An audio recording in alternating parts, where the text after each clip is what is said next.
Okay, and now we can get into the limiter. Now the limiter sets our maximum peaking loudness and we can raise our average loudness then with it. But as always, we can't go overboard here. If we do, it squashes everything to oblivion, and depending on the limiter, we can run into pumping and squashing and distortion rather quick. And of course, we don't want that to happen. Because, again, yeah, limiter doesn't equal limiter. Some are very transparent and keep all the transient detail and the punch and let us push the loudness some more, while others do exactly the opposite. But again, try first to deal with whatever you have at hand before you spend the extra cash hoping for a magical quality boost. First, boost your skills. So, I touched on the loudness war before. People like to get louder and louder and squash the dynamics more and more just for the sake of being loud. What, do people not have volume knobs anymore? Yeah, so I'm not going into how to get your RMS to minus 4 dB, but then again, RMS also does not equal RMS. Different plugins may give you different readings. And in general rule of thumb is if it sounds good, then leave it, even if it is not as loud as commercial stuff. You may actually get naturally closer to commercial levels when your mixing and mastering skills increase and you just get a better grasp of how to handle your dynamics. So don't actively push for it, because then you're gonna have a bad time again. Just let it all develop naturally over time, and sooner or later you will eventually get there. Now, as you can already see here, I'm using the Ozone 5 limiter. Because from all the limiters in my repertoire, this gives me the best results. I like to use the IRC3 setting with the character to, where is it? Crisp.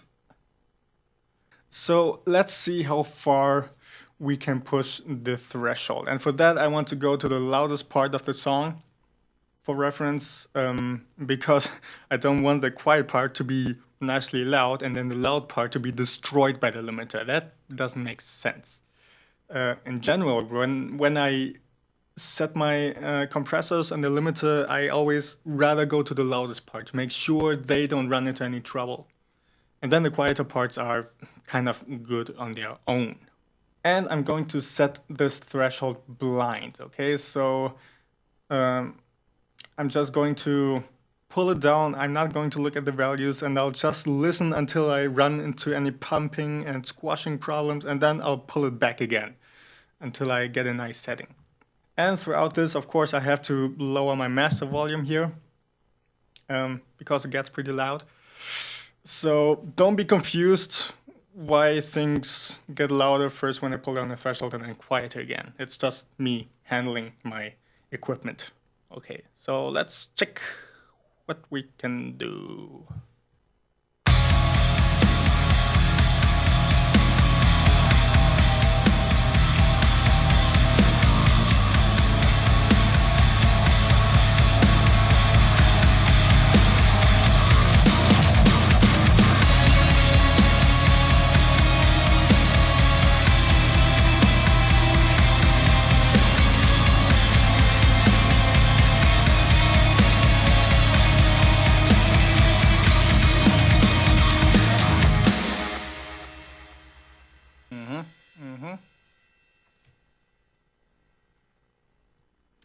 Yeah, and there basically I have my setting now.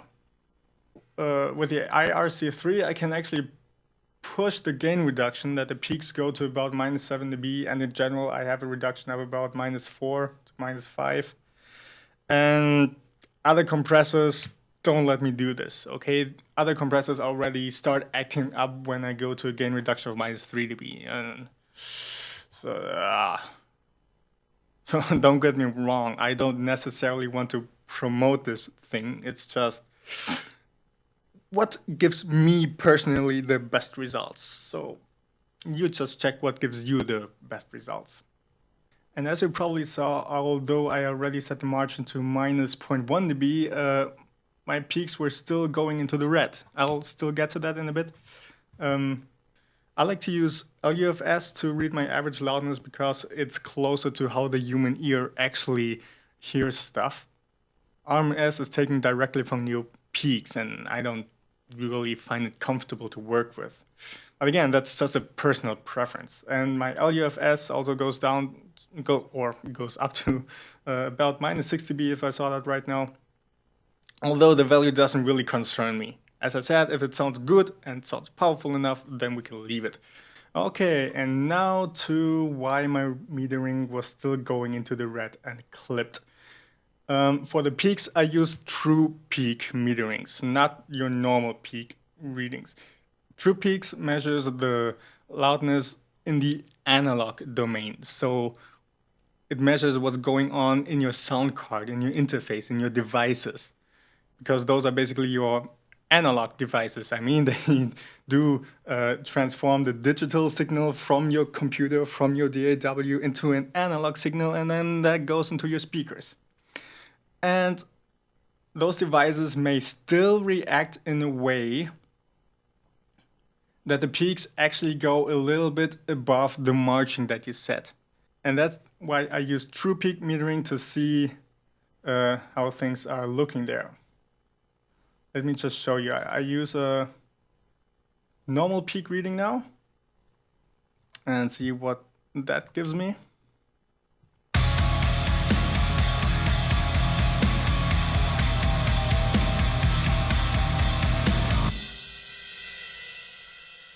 See, the normal peaks go to minus 0.1 dB, exactly the same as my margin. So this is the digital domain. There, everything is fine. But true peak is analog, and there it's not all that fine. So in order to prevent clipping in your analog domain, there's something called intersample detection. So this thing limits the peaks that will be going on the analog domain. So I put this on again and I am at true peak, and now everything should be dandy.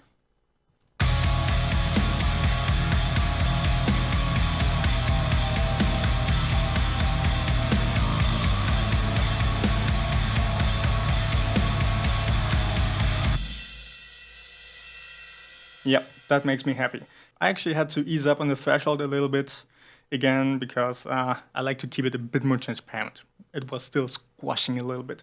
And the thing with intersample detection and the IRC3 mode, they are actually pretty heavy on your CPU. So half of my CPU usage is ozone because of those two things. So if you want to use it, make sure you have a powerful CPU.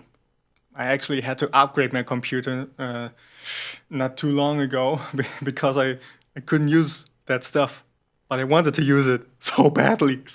So yeah, at times you just have to do the upgrade when you notice you are hitting the limit of your possibilities.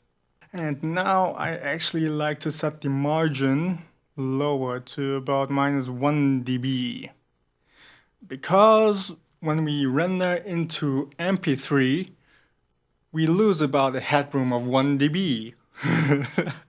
I'm so cool. And lacking caffeine.